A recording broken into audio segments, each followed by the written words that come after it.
Pak Ujang duduk bersila di tanah. Ia diminta membaca mantra, mengorbankan sesuatu, dan bersumpah setia. Tiba-tiba, angin berputar kencang. Suara aneh terdengar dari segala arah. Muncullah sebuah jubah hitam pekat. Kainnya aneh, terasa hidup saat disentuh. Kenakan ini saat malam. Matanya merah, tubuhnya licin, dan gerakannya cepat. Ia mulai menyelinap. Tak ada yang tahu bagaimana pencurian itu terjadi.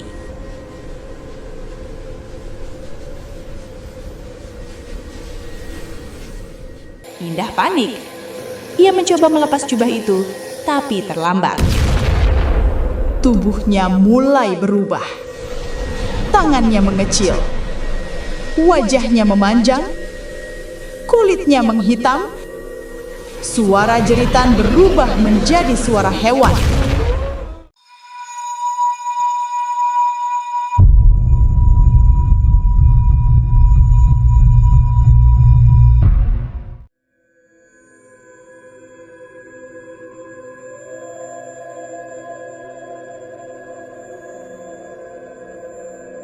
Ayah, tolongku. Di sebuah desa sunyi di pinggiran Tasikmalaya, hiduplah seorang pria tua bernama Pak Ujang. Ia dikenal sebagai orang yang pendiam, pekerja keras, namun hidupnya selalu diliputi kekurangan. Rumahnya sederhana berdinding bilik bambu yang sudah mulai lapuk dimakan usia. Hanya satu hal yang menjadi kebanggaannya. Seorang anak gadis bernama Indah.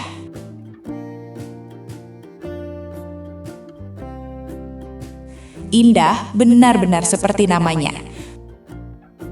Parasnya cantik alami, kulitnya bersih, matanya lembut dan tutur katanya halus.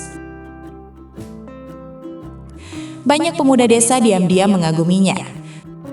Tapi Indah tidak pernah sombong. Ia selalu membantu ayahnya menimba air,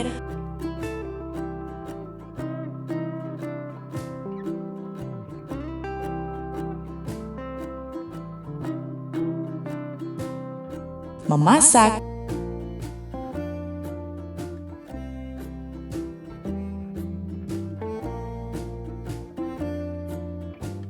bahkan sesekali ikut ke ladang. Namun di balik kesederhanaan itu, Pak Ujang menyimpan kegelisahan. Ia merasa gagal sebagai ayah. Ia tidak mampu memberikan kehidupan yang layak untuk Indah. Setiap malam, ia sering termenung di depan rumah, menatap langit gelap sambil menghela napas panjang.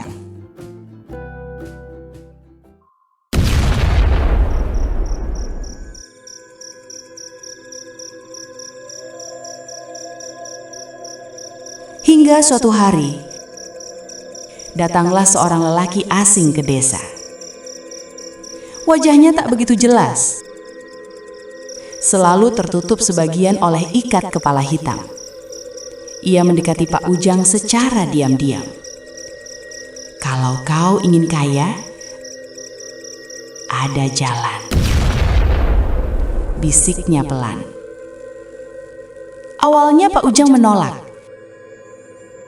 Tapi kata-kata itu terus terngiang. Rasa putus asa mengalahkan akal sehatnya.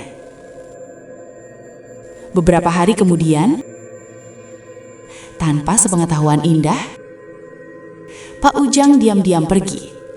Ia naik bus tua menuju daerah kaki gunung di Jawa yang terkenal angker.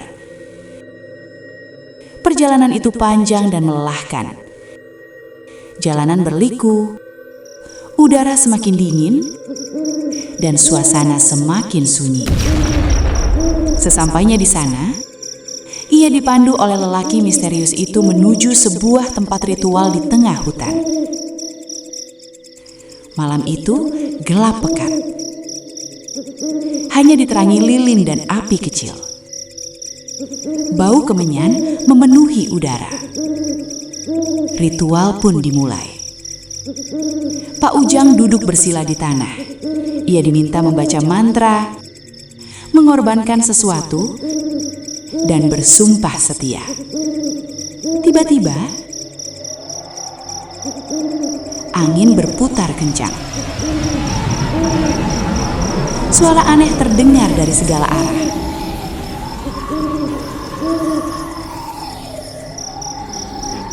Dari kegelapan, muncullah sosok tak kasat mata, jin penjaga pesugihan babi ngepet. Suara itu berat, bergema. Jika kau ingin kekayaan, kau harus menjadi pencuri dalam wujud lain. Pak Ujang gemetar, tapi ia tetap mengangguk. Dari kegelapan, muncullah sebuah jubah hitam pekat. Kainnya aneh, terasa hidup saat disentuh. Kenakan ini saat malam. Bacalah mantra ini, kau akan berubah. Tapi ingat, jika orang lain memakainya tanpa sadar, nasibnya akan lebih buruk. Pak Ujang menerima jubah itu tanpa sepenuhnya memahami konsekuensinya.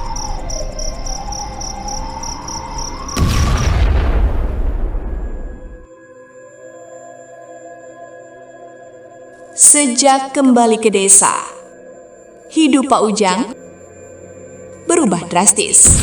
Setiap malam, saat semua orang terlelap, ia mengenakan jubah hitam itu. Dengan membaca mantra, tubuhnya berubah menjadi seekor babi hitam besar. Matanya merah, tubuhnya licin, dan gerakannya cepat. Ia mulai menyelinap ke rumah-rumah orang kaya di desa.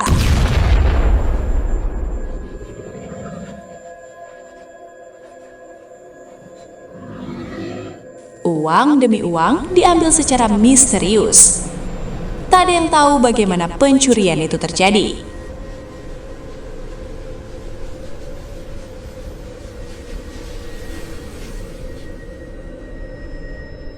Perlahan, Pak Ujang menjadi kaya.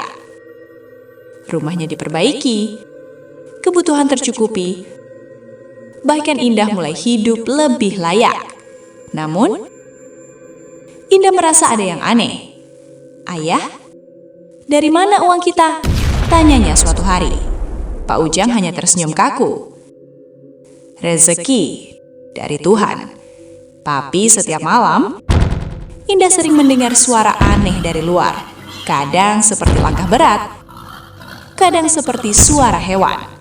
Hingga suatu malam, takdir buruk itu terjadi. Pak Ujang pulang dalam keadaan lelah. Ia lupa menyimpan jubah itu dengan baik. Ia hanya meletakkannya di dalam kamar, lalu tertidur. Indah yang sedang membereskan rumah melihat jubah hitam itu. "Apa ini?" gumamnya. Ia tak tahu apa-apa. Ia hanya merasa jubah itu aneh, tapi juga menarik. Tanpa curiga, ia mencoba memakainya. Begitu jubah itu menyentuh tubuhnya, sesuatu berubah. Udara terasa dingin menusuk. Suara bisikan terdengar di telinganya. Indah panik. Ia mencoba melepas jubah itu, tapi terlambat. Tubuhnya mulai berubah. Tangannya mengecil. Wajahnya memanjang. Kulitnya menghitam. Suara jeritan berubah menjadi suara hewan. Dalam hitungan detik, Indah berubah menjadi babi ngepet. Ia berlari keluar rumah dalam kepanikan. Pak Ujang terbangun oleh suara gaduh. "Indah?" Namun yang ia lihat hanyalah seekor babi hitam berlari menjauh ke kegelapan malam. Ia langsung sadar. "Tidak, tidak!" teriaknya histeris. Ia mencoba mengejar, tapi babi itu sudah hilang di telan malam.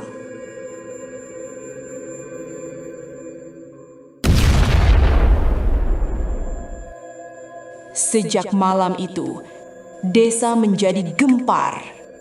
Warga mulai sering melihat babi ngepet berkeliaran. Mereka marah. Mereka ketakutan. "Tangkap! Bunuh!"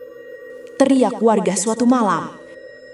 Beberapa kali, babi itu hampir tertangkap, tapi selalu berhasil lolos. Namun, ada yang aneh. Beberapa warga bersumpah melihat air mata mengalir dari mata babi itu. Babi itu menangis. Tak ada yang percaya, tapi itu nyata. Sementara itu, Pak Ujang hidup dalam siksaan batin. Setiap malam, ia dihantui mimpi buruk. Ia melihat Indah dalam wujud babi memanggilnya. "Ayah, tolong aku!" Suara itu terus mengganggunya. Ia mulai kehilangan akal. Tubuhnya melemah. Wajahnya pucat. Ia mencoba kembali ke tempat ritual, tapi tak pernah menemukan jalan itu lagi.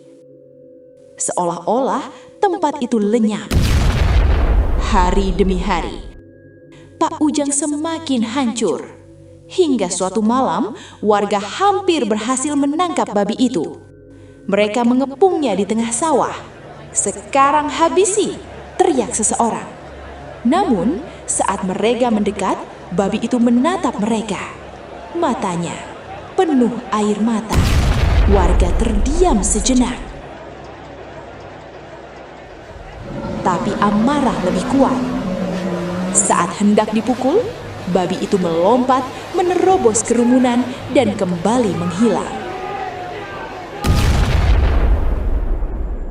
Di rumahnya, Pak Ujang akhirnya tak kuat lagi. Ia jatuh sakit. Tubuhnya kurus, matanya cekung. Di malam terakhir hidupnya, ia berbisik lemah. "Indah, maafkan ayah." Angin dingin masuk ke dalam rumah. Tiba-tiba, terdengar suara langkah pelan.